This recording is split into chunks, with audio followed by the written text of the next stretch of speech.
All right, in this lesson, we are going to talk about the distributive property and then also review some number operations and adding and subtracting fractions. And so as a warm-up, if we are adding -5 plus 8, think of it like money. You're in debt $5, and then I am giving you 8. That will leave you with $3. It's going to be the same as 8 minus 5. Here, 3 squared is 9, and then whenever you see minus, negative, that's the same as just adding a positive. So I like to turn a minus negative into a plus sign. And so we have 9 plus 7, which is 16.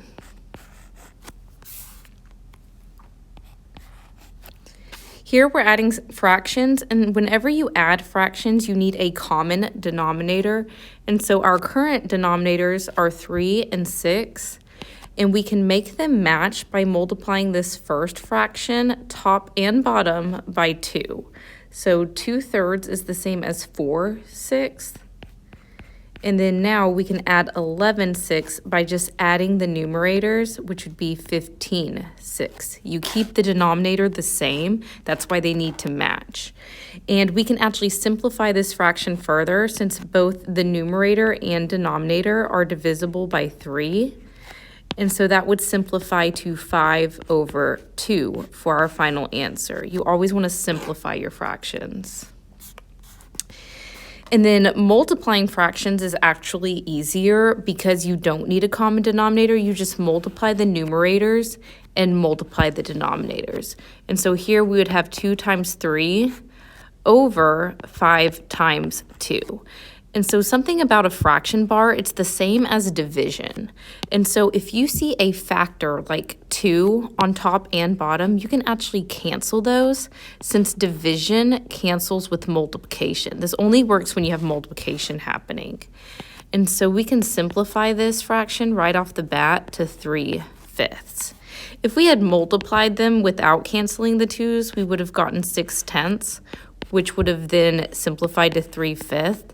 So that's just a trick to make it simple, especially when you don't have a calculator and you want to keep the numbers small. Okay, and so now we're going to talk about the distributive property. The distributive property says when you are multiplying, which when there's no operation, that means multiplication, you multiply the number outside the parentheses by each term inside the parentheses. And so a term is always separated by a plus or minus sign. And so B is a term, C is a term. And so we would have A times B plus A times C. And same thing with subtraction. We would have A times B minus A times C. Okay, so for this first example, we're distributing a 2. Distribution means multiplication. So 2 times x would just be 2x. 2 times 4 would just be 8. Because these two terms are not like terms, you have to have the same letter, and one of these does not have a letter. We can't combine the 2x plus the 8. And so our final answer is just 2x plus 8. Here they've put the 4 on the right side, but we can rewrite it to where it is on the left. I usually like distributing from the left side. And so 4 times the m, 4 times the -3. 4 times m is 4m, 4 times -3 is -12. And so our final answer is 4m minus 12. Again, we cannot combine those because they're not like terms. Once again, they're putting our distributing term on the right, so I'm going to just rewrite it to where it is on the left. And so n times n times -8. N times n is actually n squared. And then n times -8 is -8n. Even though both of these terms have an n, they are not like terms because they don't have the same exponent. And so we cannot combine these. And so our final answer is just the n squared minus 8n. All right, last one here. We are distributing a fraction. So whenever you're distributing a fraction, think of it as division. This is dividing by 3 and then multiplying by 1. So multiply is the top number, divide is the bottom number. That will help you when you don't have a calculator. If fractions intimidate you. So we're just multiplying each of these terms by 1, which wouldn't change the number, but we are also dividing them by 3.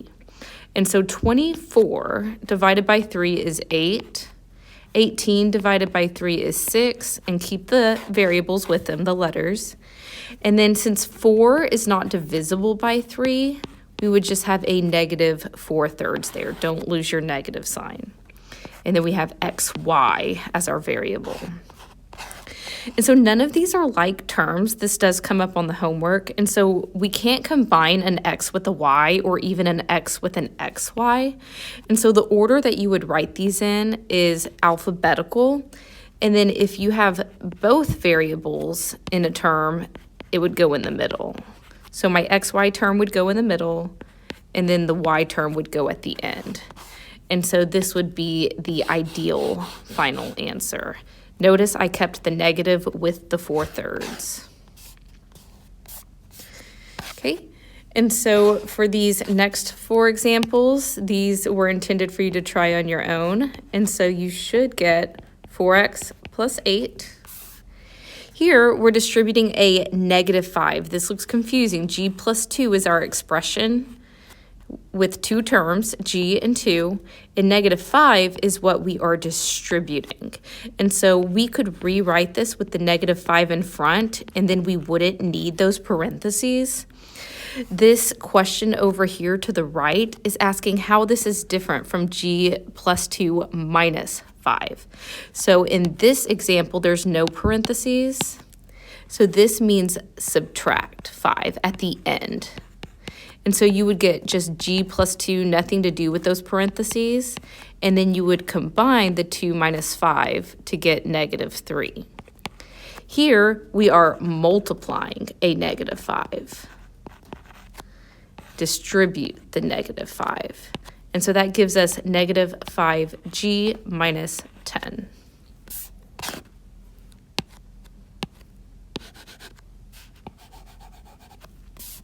Okay, last one here, negative 3 is being distributed. So we get negative 3x plus 3, because negative 3 times negative 1 is positive 3. And then here, distributing a fraction once again. So here we are multiplying by 3 and then dividing by 4. Okay, and so if you want to take it in 2 steps, you can.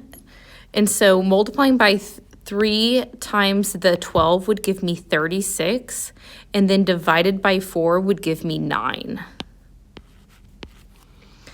And then when you're multiplying a fraction times a fraction, you multiply the numerator and the denominator.